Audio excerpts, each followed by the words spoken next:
السلام علیکم ورحمۃ اللہ وبرکاتہ۔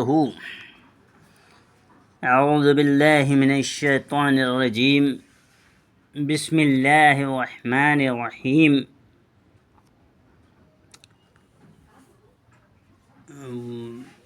بات کو آگے بڑھانے سے پہلے میری آپ لوگوں سے درخواست ہے کہ میرا تعاون کریں اور میرے چینلز کو سبسکرائب اور فالو کریں، اللہ جزائے خیر دے۔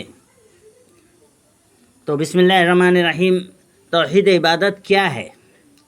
توحید عبادت کا مفہوم یہ ہے کہ ہماری قولی، قلبی، بدنی، مالی جملہ عبادات صرف اللہ تعالیٰ ہی کے لیے خاص و مختص ہوں، کیونکہ اللہ تعالیٰ نے ہمیں اسی مقصد کے لیے پیدا فرمایا اور اسی بات کا حکم دیا ہے۔ اللہ تعالیٰ کا فرمان ہے سورہ ذاریات میں، اللہ تعالیٰ فرماتا ہے کہ وَمَا خَلَقْتُ الْجِنَّ وَالْإِنسَ إِلَّا لِيَعْبُدُونَ، یعنی میں نے جنوں اور انسانوں کو محض اپنی بندگی کے لیے ہی پیدا کیا ہے۔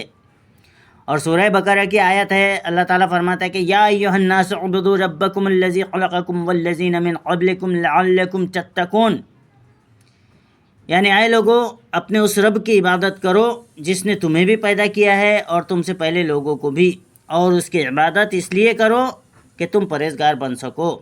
اللہ تعالیٰ ہمیں توحید عبادت خالص طور پر کرنے کی استطاعت عطا فرمائے اور ہمیں توفیق عطا فرمائے۔ اللہ تعالیٰ ہمیں پرہیزگار لوگوں میں شامل کرے اور ہمیں پرہیزگار بنائے، آمین یا رب العالمین۔